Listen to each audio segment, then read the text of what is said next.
Lorsque l'on aborde l'histoire d'un pays, quel qu'il soit, on ne peut séparer les événements de la culture et de l'économie. En histoire, tout, mais alors absolument tout, est lié. Par exemple, s'il n'y a pas de richesse, on ne pourra pas construire de monuments. Nous avons déjà vu comment la Catalogne était issue de la Marche d'Espagne fondée par Charlemagne. Dès que, en 759, les armées franques repoussent vers le sud les musulmans, la paix revient dans notre région. Mais Al-Roussillou, Al-Conflent et le Vallespie ont été abandonnés pendant 30 ou 40 ans. C'est suffisant pour faire du pays une véritable forêt vierge, désertée de toute vie humaine.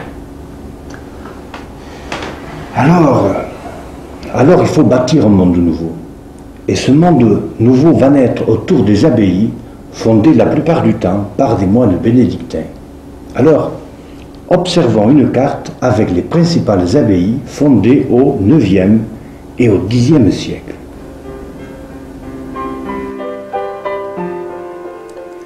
San Miquel de Cuxa, Sant Martí de Canigou, Santa Maria d'Arles, Santa Maria de Serrabona, Sant Andreu de Sureda, Santa Eulàlia d'Elne. Sant Genís de Fontanes. Alors, quel est le rôle de l'abbaye, semble demander le personnage. L'abbaye est un centre religieux, un centre économique, un centre culturel. Premièrement, l'abbaye est un centre religieux. Lisons le texte que nous a laissé Sunifred, comte de Cerdagne, l'un des fondateurs de l'abbaye de Sant Miquel de Cuxa. Le comte Sunifred a réfléchi longtemps pour savoir quelle œuvre il pourrait faire afin d'arriver au royaume des cieux. Il bâtit une église avec de la chaux et des pierres taillées, du bois merveilleusement ouvragé, et il la décora magnifiquement. Retenons donc le puissant sentiment religieux du comte qui fait bâtir une église pour gagner le royaume des cieux. Et deuxièmement, l'abbaye est aussi un centre économique.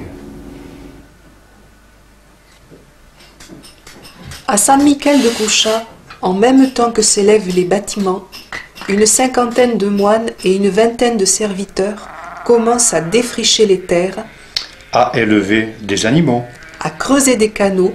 à cultiver le sol. On va de plus en plus loin, alors on construit quelques hameaux.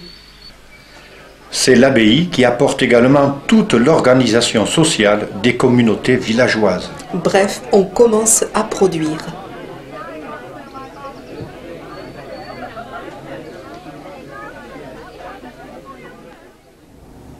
Troisièmement, l'abbaye est aussi un centre culturel. Souvenez-vous, je vous l'ai dit, il s'agit de bâtir un monde nouveau. Et lors de la construction des abbayes va naître donc un art nouveau, un art qui n'existait pas encore. C'est l'art roman. Dans l'art roman, il faut considérer Les bâtiments, église, monastère, abbaye, les cloîtres, les sculptures, sur pierre, sur bois, le fer forgé, les fresques et peintures, les retables, les écrits. parchemin, missel. Commençons par l'étude des bâtiments. Vu de l'extérieur, le bâtiment religieux roman est une masse imposante, aux murs épais, aux ouvertures petites, avec son clocher souvent à 4 côtés.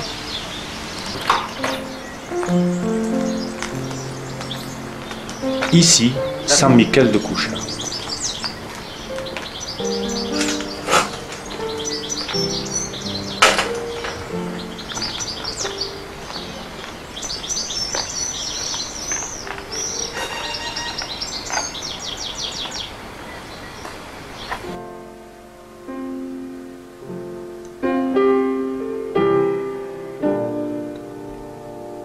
remarquons que les premiers bâtisseurs, en s'inspirant de l'art visigothique, laissent un décrochement. C'est l'art pré-roman, typiquement roussillonnais.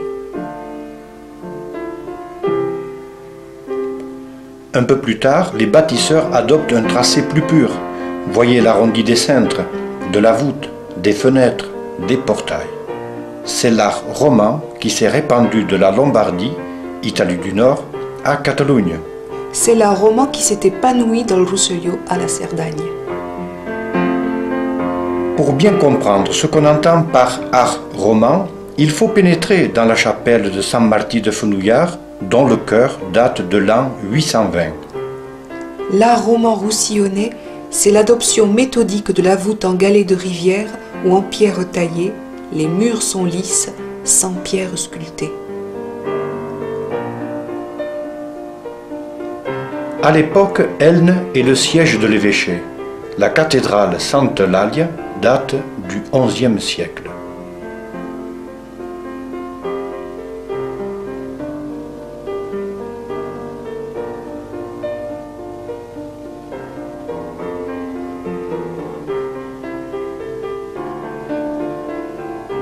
Et maintenant, poursuivons l'étude de l'art roman par la visite des cloîtres.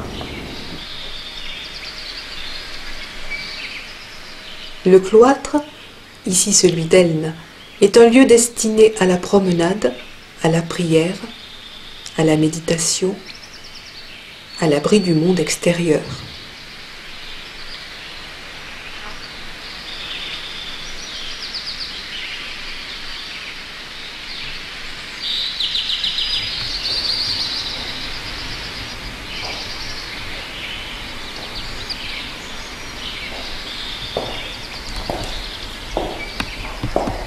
Ici, l'originale galerie cloître du prieuré de Serrabonne.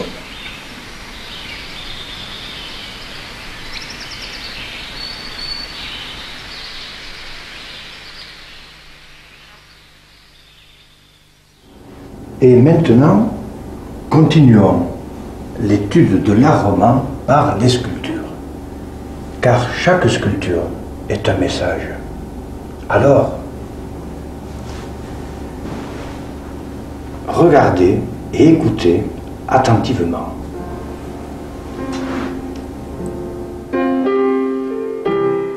Généralement, avant d'entrer dans l'église, nous sommes accueillis par le Christ bénissant qui, de sa large main, nous donne sa bénédiction. Ici, Saint-Jouan d'Albeil à Perpignan. La large main du Christ, nous la retrouvons sur le linteau de Saint-Génis de Fontanes. Le Christ bénissant, soutenu par 2 anges, est entouré de 6 apôtres. Les yeux sont ovales, les cheveux bien peignés, les bouches souriantes. Le sculpteur, le maître de Saint-Génis, a noté la date de son travail, l'an 1020. Il se trouve que cette œuvre sur pierre, représentant des êtres humains, est l'une des plus anciennes de France. Ce style de sculpture a fait école.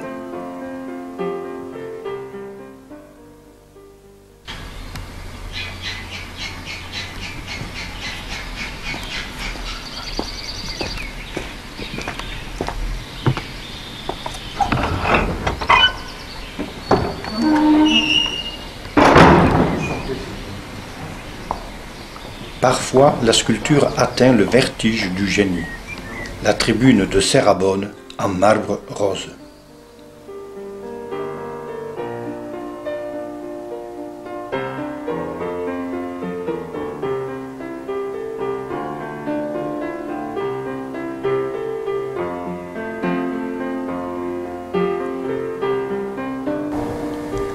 Six voûtes reposant sur 10 colonnes à chapiteaux et 2 piliers rectangulaires où surgissent, du fond des ténèbres, des animaux fantastiques. Aigle, lion, centaure, cerf, serpent. Étudions un chapiteau destiné à nous initier. Voyons les 3 personnages de ce chapiteau. Celui de gauche, le centaure, est le personnage qui doit recevoir l'initiation aux Saintes Écritures. Le personnage central, c'est le religieux qui enseigne les Saintes Écritures. Celui de droite, avec un corps de lion, a déjà reçu un enseignement religieux. Il peut faire la distinction entre le bien et le mal, entre la vérité et le mensonge. Le religieux enseigne les Saintes Écritures et chacun des deux autres personnages accepte l'enseignement puisque chacun a posé une patte sur l'épaule du religieux en signe de consentement. Alors, lequel des trois pourra dire le mensonge? Pas le religieux fidèle à la vérité, ni le personnage de gauche plongé dans l'ignorance, mais c'est le personnage de droite qui a déjà reçu un début d'initiation. Pour cette raison, le religieux lui retient la langue pour l'empêcher de parler, et en même temps, il bouche l'oreille du personnage de gauche, car pour connaître la vérité, il ne doit pas entendre de mensonge. Refermons la porte sur le trésor de Serabonne et admirons maintenant les sculptures sur bois.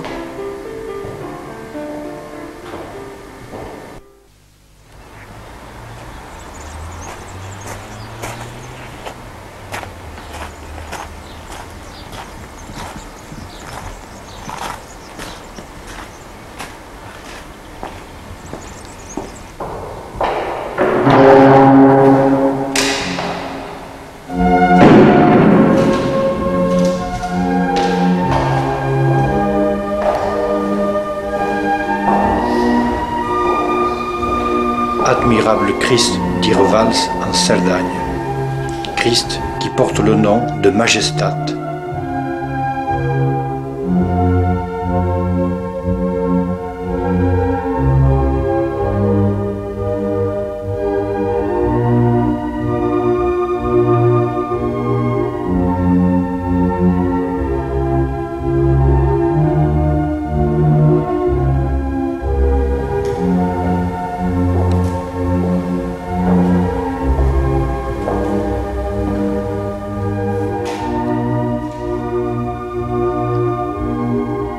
Ici, celui de Formiguère.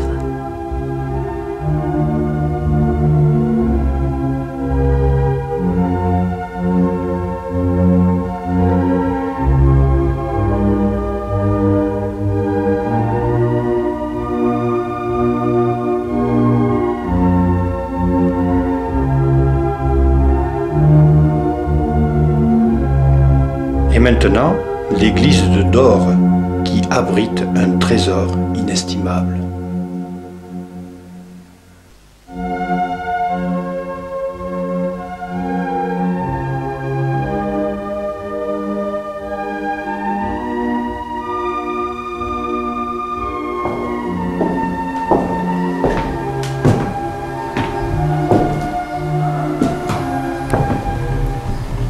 Ah, c'est très très belle.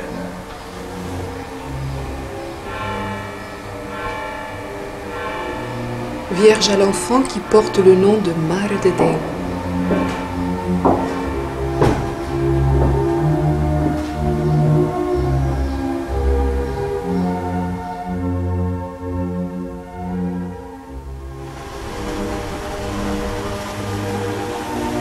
Rendons-nous à Oreia.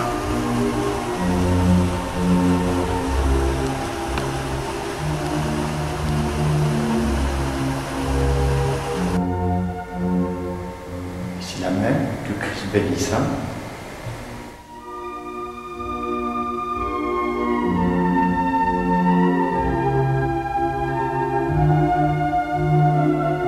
L'art roman, c'est aussi la peinture sur bois, aux couleurs vives, dorées. Il s'agit d'embellir l'Église, mais aussi d'édifier l'âme des fidèles. Ici, le Christ entouré des apôtres et des évangélistes.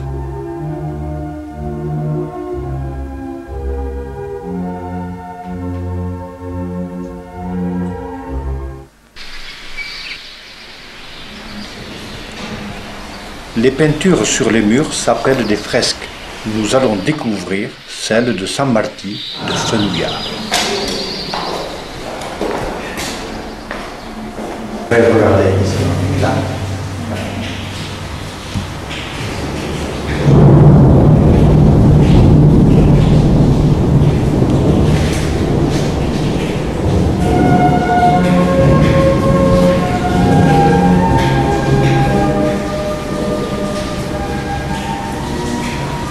Les fresques datent des années 1100.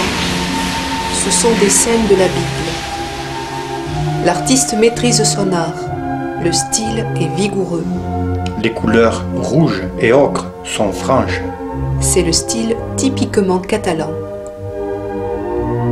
Là, les vieillards de l'Apocalypse qui tiennent le sablier du temps qui passe.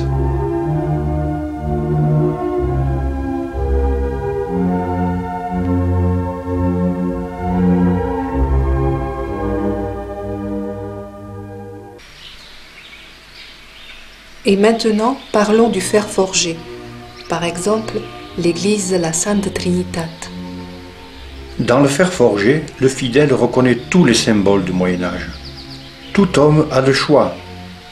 S'il va vers Dieu, il découvrira l'amour, amour infini comme la spirale. Mais il peut tomber dans le mal et l'enfer lui aussi est infini. On aperçoit donc que, au Moyen-Âge, l'Église, par l'intermédiaire de l'art, du fer forgé, de la peinture, de la sculpture, l'Église donc, en éducatrice, place les fidèles devant leurs responsabilités. Elle s'emploie à élever le niveau de conscience de la société.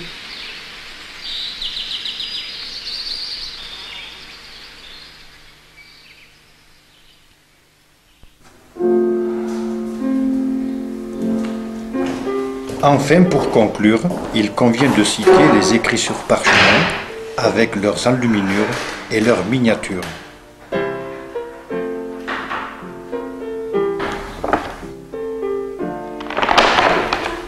Ici, un précieux manuscrit de Villefranche de Conflent, appelé Livre dels Quatre Claus.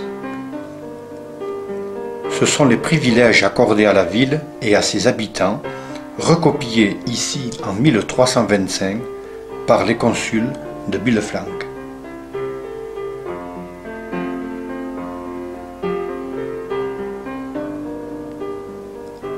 Gardiens de la culture, les monastères constituent peu à peu des bibliothèques. Les abbayes d'Europe échangent des documents. Ici, un manuscrit du XIIe siècle, connu comme étant le plus ancien en langue catalane.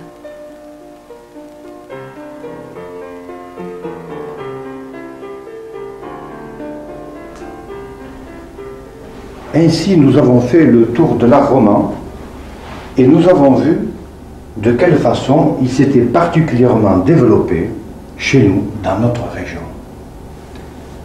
Alors me direz-vous, et sur l'autre versant des Pyrénées? Eh bien, le déroulement historique a été identique. Dès que les armées franques, de Pépin le Bref à Charlemagne, ont repoussé vers le sud les musulmans, des moines, surtout des moines bénédictins, ont bâti des abbayes au fur et à mesure de l'avance chrétienne et ont ainsi favorisé le repeuplement. Alors, quelles sont ces principales abbayes? Sant Sadurní de Tabernoles, Sainte Marie de Ripoll, Sant Joan de les Abadesses, Sant Pere de Camprodon, Sant Pere de Rhodes, Sant Esteve de Banyoles, Sant Julià de Boade. Plus tard, les reconquêtes seront réalisées par les comtes et les rois catalans, suivant trois dates principales. 1086, 1134 et enfin 1220. À chaque vague, 1086, 1134, 1220, les moines construisent des abbayes et des églises. Girone, Cardona, San Celoni, Lleida, Tarragone, Tortosa.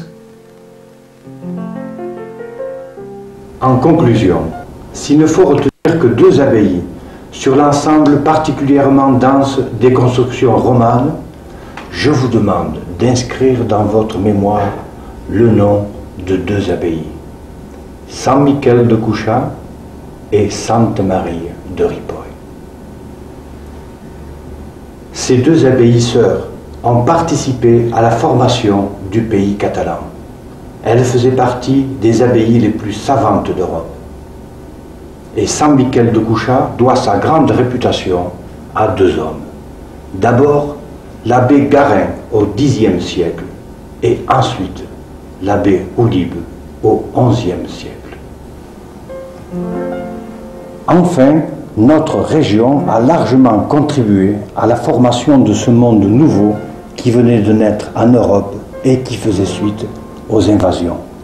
Chez nous, l'art roman s'est développé très tôt, que ce soit les sculptures de Saint-Michel de Cuchat, de Serrabonne ou le fameux linteau de Saint-Genis de Fontans. Enfin, si l'on ajoute la Trêve de Dieu à Toulouse en l'an 1027, on aperçoit combien Al-Roussillou a joué un rôle de premier plan du 9e au 11e siècle dans l'Europe. Architecture romane, vie sociale et politique, formation de la nation catalane. Oui, il s'est passé de très belles choses chez nous, à Casa Nostra.